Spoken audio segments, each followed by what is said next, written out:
saya izin wawancara ya. Sebelumnya Ibu dengan siapa? Dengan Ibu Dewi. Ibu Dewi ya. Pertanyaan pertama, dari kapan Bu jualan nasi pecel? Dari tahun 2004. 2004. Biasanya Ibu kalau jualan di mana aja? Keliling sih. Tadinya Keliling ya? sebelum di sini keliling. Di mana aja tuh Bu? Kelilingnya di sini apa?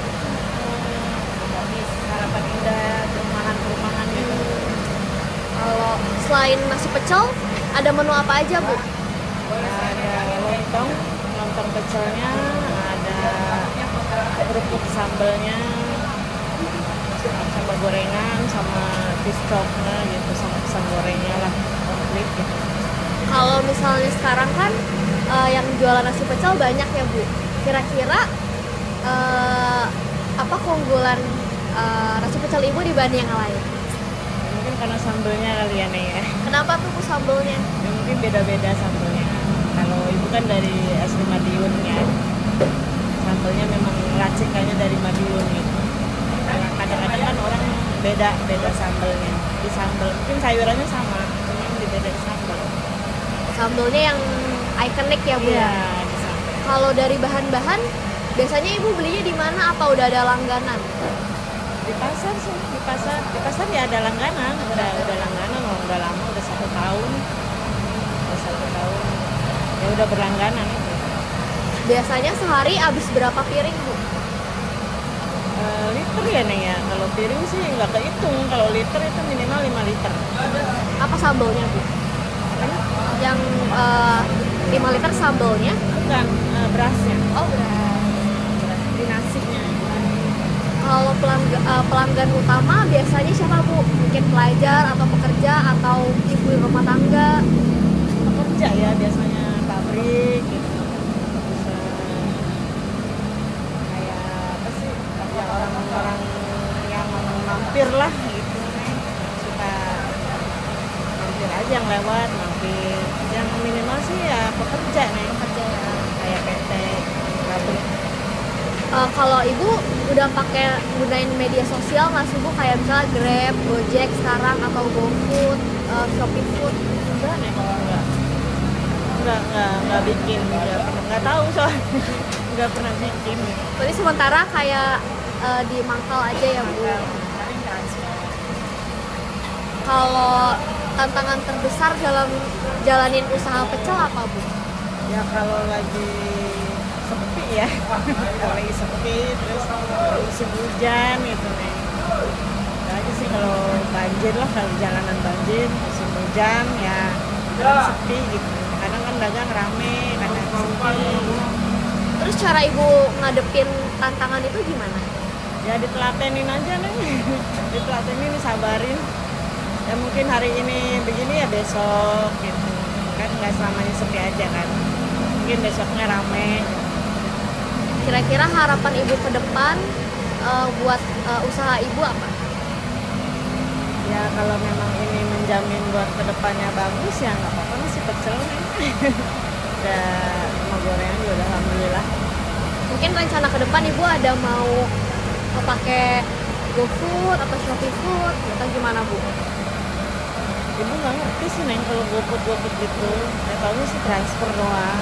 Kalau untuk kedepannya sih pengennya buka cabang lagi. Bukan cabang lain.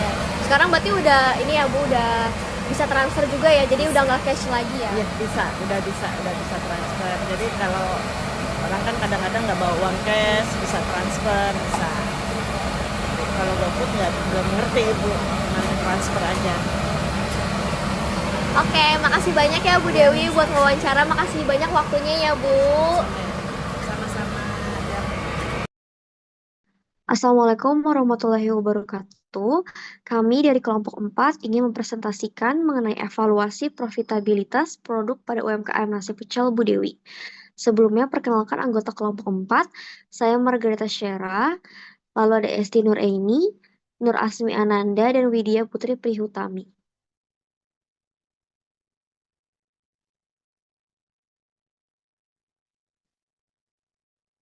Untuk slide yang pertama yaitu adalah latar belakang, usaha kuliner tradisional seperti warung nasi pecel dan gorengan merupakan salah satu bentuk usaha mikro yang memiliki peluang pasar besar di Indonesia. Namun, sebagian pelaku usaha masih menjalankan bisnis secara konvensional tanpa mengevaluasi profitabilitas dari masing-masing produk yang dijual. Akhirnya, tidak semua produk yang dijual benar-benar memberikan keuntungan optimal. Oleh karena itu, melalui proyek ini dilakukan evaluasi profitabilitas produk sebagai bentuk penerapan konsep akuntansi manajemen secara langsung di dunia usaha. Lalu ada tujuan produk mengimplementasikan teori akuntansi manajemen untuk menilai profitabilitas produk-produk yang dijual di warung nasi pecel, guna mengetahui produk mana yang paling menguntungkan dan mendukung efisiensi usaha. Lalu ada ruang lingkup. Proyek ini dilakukan dengan fokus pada analisis produk utama seperti nasi pecel, tempe goreng, tahu goreng, bakwan, dan minuman. Metode yang digunakan dalam proyek ini meliputi pendekatan full costing, analisis kontribusi margin, dan evaluasi break-even point.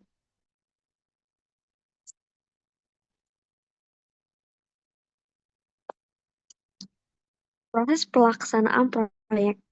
Deskripsi bisnis, warung nasi pecel dan aneka gorengan Bu Dewi merupakan usaha rumah tangga yang menjual berbagai menu sarapan dan cemilan sore, berlokasi di pinggir jalan strategis dekat kawasan sekolah dan perkantoran. Warung ini ramai dikunjungi oleh pelanggan tetap setiap harinya. Produk yang ditawarkan antara lain nasi pecel, tempe goreng, tahu goreng, bakwan, pisang goreng, serta minuman teh dan kopi. Selanjutnya dibacakan oleh KS. Ya, baik. Terima kasih, Kak. Untuk selanjutnya yaitu proses pelaksanaan proyek.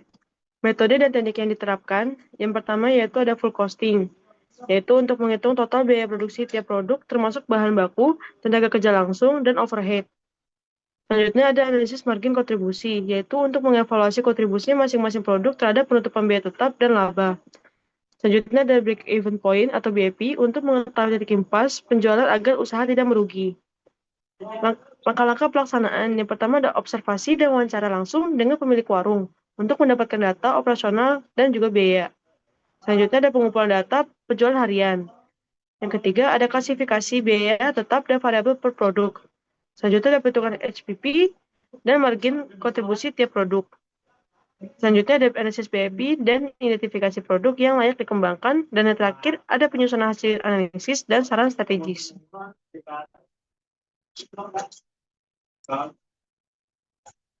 Selanjutnya yaitu ada hasil implementasi.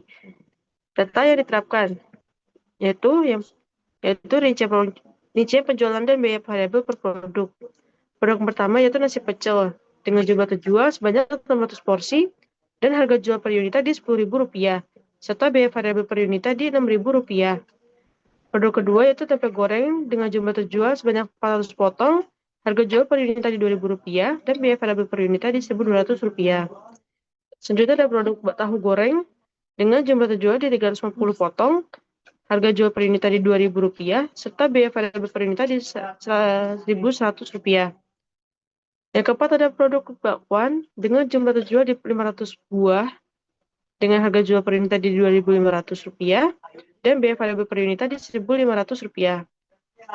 Dan terakhir produk minuman dengan jumlah terjual di 450 gelas dengan harga jual per unit di Rp3.000 serta biaya variabel per unitnya di Rp1.000. Rincian biaya tetap bulanan dari jenis biaya yang pertama ada sewa tempat sebanyak Rp1.000.000 dan yang kedua ada gas dan listrik di Rp500.000 dengan jumlah total biaya tetap bulanan di Rp1.500.000. Data yang diterapkan selanjutnya yaitu rincian penggunaan dan harga bahan baku bulanan. Bahan baku yang pertama itu ada beras dengan kebutuhan per bulannya di 30 kg, harga satuannya di Rp12.000 per kilogram, dengan total biaya bahan baku di Rp360.000. Selanjutnya ada sayur pecel dengan kebutuhan per bulan di 25 ikat, harga satuannya di Rp3.000 per ikat, dan total biaya bahan bakunya di Rp75.000. Selanjutnya ada bumbu pecel dengan kebutuhan per bulannya di 6 kg, dengan harga satuan di Rp25.000 per kilogram. Total biaya bahan bakunya yaitu di Rp150.000. Selanjutnya ada tempe dengan kebutuhan per bulan di 20 papan, harga satuan Rp5.000 per papan, dengan total biaya baku sebanyak Rp100.000. Selanjutnya ada tahu dengan kebutuhan per bulan di 350 buah, harga satuan di 500 rupiah per buah, dengan total biaya bahan baku di Rp175.000. Lalu ada sayur bakwan dengan kebutuhan per bulan di 15 kg, harga satuan di Rp60.000 per kilogram, dengan total biaya bahan baku di Rp90.000. Selanjutnya ada tepung bakwan dengan kebutuhan per bulannya 10 kg, harga satuannya Rp12.000 per kilogram, dengan total biaya bahan bakunya di Rp120.000. Selanjutnya ada minuman instan dengan kebutuhan per bulan di 450 saset, harga satuan di Rp800 per saset, dengan total biaya bahan baku di Rp360.000. Dan yang terakhir, ada bahan baku gula dan teh atau kopi dengan kebutuhan per bulannya tidak menentu, harga satuannya tidak menentu, jadi estimasi, dengan total biaya bahan baku sekitar Rp100.000. Jadi total penggunaan bahan baku bulanan yaitu di Rp1.530.000. Untuk materi selanjutnya akan dibacakan oleh Kak Asmi. Silakan Kak. Terima kasih, Kak. Selanjutnya, analisis dan penerapan teori. Setelah dilakukan perhitungan menggunakan metode full costing, berikut adalah hasil perhitungan margin kontribusi dari masing-masing produk. Margin kontribusi per produk yang pertama itu ada nasi pecel. Harga jual per unitnya itu Rp10.000, lalu biaya variabel per unitnya itu Rp6.000, lalu margin kontribusi per unitnya Rp4.000, dan jumlah terjualnya itu ada 600. Total margin kontribusinya senilai Rp2.400.000. Lalu untuk produk yang kedua ada tempe goreng. Harga jual per unitnya itu Rp2.000. Biaya variabel per unitnya 1.200, lalu margin kontribusi per unitnya 800, dan jumlah terjualnya itu 400. Lalu total margin kontribusinya senilai Rp320.000. Lalu produk yang ketiga ada tahu goreng. Harga jual per unitnya Rp2.000, biaya variabel per unitnya 1.100, lalu margin kontribusi per unitnya 900, dan jumlah terjualnya 350. Lalu total margin kontribusinya senilai Rp315.000. Untuk produk selanjutnya itu ada bakwan, harga jual per unitnya Rp2.500, lalu biaya variabel per unitnya 1.500, margin kontribusi per unitnya 1.000, jumlah terjualnya 500, dan total margin kontribusinya senilai Rp500.000. Lalu yang terakhir itu ada minuman, harga jual per unitnya Rp3.000, lalu biaya variabel per unitnya 1.000, lalu margin kontribusi per unitnya Rp2.000, jumlah terjualnya 450, dan total margin kontribusinya senilai Rp900.000. Total untuk semuanya yaitu Rp4.435.000. Selanjutnya, hasil implementasinya yaitu ada break-even point atau BEP. BEP dihitung berdasarkan total biaya tetap dibagi rata-rata margin kontribusi per unit gabungan. Yang pertama, total biaya tetapnya yaitu sebanyak Rp2.500.000, lalu total unit terjualnya yaitu ada 600 ditambah 400 ditambah 350 ditambah 500 ditambah 450, totalnya sebanyak 2.300 unit. Lalu rata-rata margin kontribusi per unitnya yaitu Rp4.435.000 dibagi 2.300 unit sama dengan Rp1.927. Lalu BEP unit gabungannya yaitu Rp2.500.000 dibagi Rp1.927, yaitu sama dengan 1.297 unit. Artinya, warung harus menjual minimal 1.297 unit gabungan dari seluruh produk agar tidak mengalami kerugian.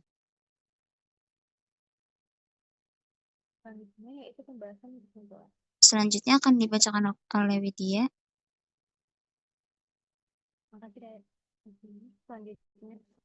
Selanjutnya adalah pembahasan kesimpulan. Yang pertama itu, produk nasi pecel memberikan kontribusi terbesar terhadap keuntungan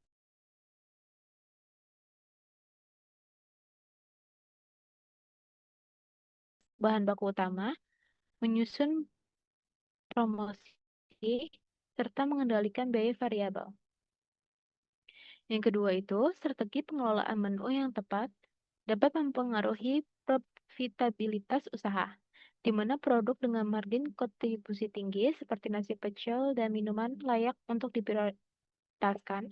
Sementara produk seperti tahu dan tempe goreng, meskipun laku, marginnya relatif rendah, sehingga pemilik usaha perlu mempertimbangkannya. Yang ketiga, penerapan teori akuntansi manajemen juga mengungkapkan kelemahan dalam pencatatan keuangan warung yang masih dilakukan manual. Hal ini mengakibatkan keterlambatan dalam pemantauan laba rugi dan pengambilan keputusan berbasis data. Dengan adanya pendekatan perhitungan full costing dan margin kontribusi, pemilik dapat menyusun laporan bulanan sederhana untuk memantau kinerja produk. Selanjutnya, analisis BEP memberikan wawasan penting tentang batas minimal penjualan yang harus dicapai agar tidak merugi. Informasi ini dapat digunakan untuk menetapkan target harian dan mengevaluasi kinerja penjualan dari waktu ke waktu. Selanjutnya itu kesimpulan, di mana